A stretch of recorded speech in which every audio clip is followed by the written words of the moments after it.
Praise the Lord. கர்த்தருடைய நாமத்திற்கு மகிமை உண்டாவதாக. இந்த நாளிலும் உங்கள் அனைவருக்கும் இயேசு கிறிஸ்துவின் விலையேறப்பெற்ற நாமத்தினாலே புத்தாண்டு வாழ்த்துதலை நான் தெரிவித்துக் கொள்கிறேன். இந்த 2026 புத்தாண்டு உங்களுக்கு ஆசீர்வாதமான வருடமாக அமைவதாக என்று சொல்லி நான் உங்களை வாழ்த்தி ஆசீர்வதிக்கிறேன். கர்த்தர் உங்களோடு கூட இருப்பாராக.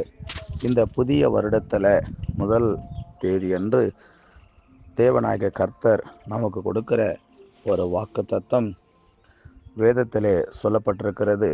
உபாகமும் 26வது அதிகாரத்திலே 19வது வசனம் இப்படியே சொல்லுகிறது.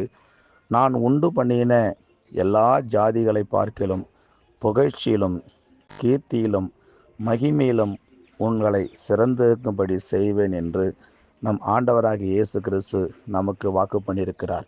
பிரியமானவர்களே, தேவனாகிய கர்த்தர் சொல்கிறார், நான் உங்களை கீர்த்தியும் புகழ்ச்சியும் மகிமையுமாக நான் உங்களை ஆசீர்வதித்து எல்லா விதத்திலையும் உயர்த்துவேன் என்று சொல்லி வேத வசனம் சொல்லுகிறது. வேதத்திலே தாவீதை குறித்து இப்படியே சொல்லப்பட்டிருக்கிறது. 1 நாளாகம புஸ்தகம் 14வது அதிகாரத்திலே 17வது வசனம் சொல்லுகிறது. அப்படியே தாவீதின் கீர்த்தி சகல தேசங்களிலும் பிரசித்தமாகி அவனுக்கு பயப்படுகிற பயத்தை கர்த்தர் சகல ஜாதிகள் மேலும் வரப்பண்ணினாராம். அல்லேலூயா. பிரியமானவர்களே, தாவீதுடைய வாழ்க்கையில ஆண்டவர் சொன்ன அந்த வாக்குத்தத்தத்தை நிறைவேற்றி இருப்பதாக சொல்லப்பட்டிருக்கிறது. இப்படி தாவீதை தேவன் ஆசீர்வதித்து உயர்த்தினதற்கு காரணம் என்ன என்று பார்க்கும்போது, அவருக்கு இருந்த சில குணங்களை நம்ம பார்க்கும்போது, அவர் எப்பொழுதும் தேவனை தனக்கு முன்பாக வைத்திருக்கிற ஒரு மனிதனாக காணப்பட்டிருக்கிறார். கர்த்தரை எப்பொழுதும் எனக்கு முன்பாக வைத்திருக்கிறேன், அவர் என் வலது பரிசத்தில் இருக்கிறபடினால் நான் அசைக்கப்படுவதில்லை என்று வேதம் சொல்லுகிறது. ஆக தேவனை எல்லா காரியத்திலும் முன்பாக வைத்து அவர் ஓடி இருக்கிறார். அதனாலே அவர் ஆசீர்வதிக்கப்பட்டதாக வேதம் சொல்லுகிறது. இரண்டாவதாக, தேவனுடைய இருதயத்திற்கு ஏற்ற ஒரு வாழ்க்கை அவர் வாழ்ந்திருக்கிறார்.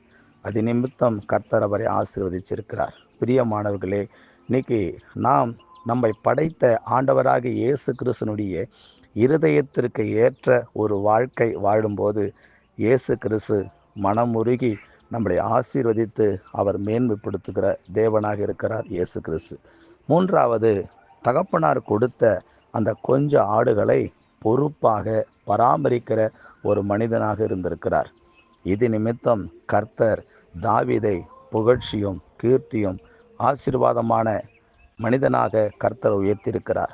பிரியமானவர்களே, நீங்கள் உங்கள் வாழ்க்கையில் தேவனுக்கு ஏற்ற ஒரு குணமுடையவர்களை வளரும்போது, தேவனை எல்லா விஷயத்திலும் முன்பாக வைத்து ஓடும்போது, தேவன் கொடுத்த அந்த காரியத்தை, நமக்கு கொடுத்த அந்த தாளந்தை நம்ம பொறுப்பாக உபயோகப்படுத்தும் போது ஆண்டவராகிய இயேசு கிறிஸ்து நம்மளை ஆசீர்வதிப்பார். இந்த புதிய வருஷத்தில் இப்படிப்பட்ட ஒரு வாழ்க்கை வாழ்ந்து கர்த்தருடைய ஆசீர்வாதத்தை நிறைவாக பெற்றுக்கொள்ளுங்கள். கர்த்தர் உங்கள் யாவரையும் ஆசீர்வதிப்பாராக. உங்களுக்காக ஜெபிக்கிறேன். பரிசுத்தமுள்ள நல்ல தெய்வமே, இந்த புதிய வருஷத்திலையும் நீங்கள் கொடுத்ததான இந்த வாக்குத்தத்தத்திற்காக நான் நன்றியோடு கூட ஸ்தோத்தரிக்கிறேன். இந்த வாக்குத்தத்தத்தின்படி சகல ஜனங்களும் ஆசீர்வாதமாக இருப்பதற்கு கர்த்தராகிய தேவன் கிருபை செய்யும்படிக்காக நான் நன்றியோடு கூட ஸ்தோத்தரிக்கிறேன். உங்கள் கிருபையுள்ள கரத்தில் தேவனே தாழ்த்தி நான் ஒப்பு கொடுக்கிறேன். உங்கள் தயவுள்ள கரம் எல்லா விதத்திலையும் கூட இருக்கட்டும் என்று சொல்லி நான் வாழ்த்தி ஆசீர்வதிக்கிற ராஜா. ஏசப்பா, தேவனை முன்பாக வைத்து ஓடுகிற வாழ்க்கை, தேவனுடைய இருதயத்திற்கு ஏற்ற ஒரு வாழ்க்கை, தேவன் கொடுத்த தாளந்துக்களை பொறுப்பாக பயன்படுத்துகிற ஒரு வாழ்க்கை வாழ்ந்து கர்த்தரின் ஆசீர்வாதத்தை சுதந்திரித்து கொள்ள கர்த்தர் உதவி செய்யும். ஆசீர்வதி இயேசுவின் நாமத்தில் பிதாவே, ஆமேன், ஆமேன். God bless you. கர்த்தர் உங்கள் யாவரையும் ஆசீர்வதிப்பாராக. ஆமேன்.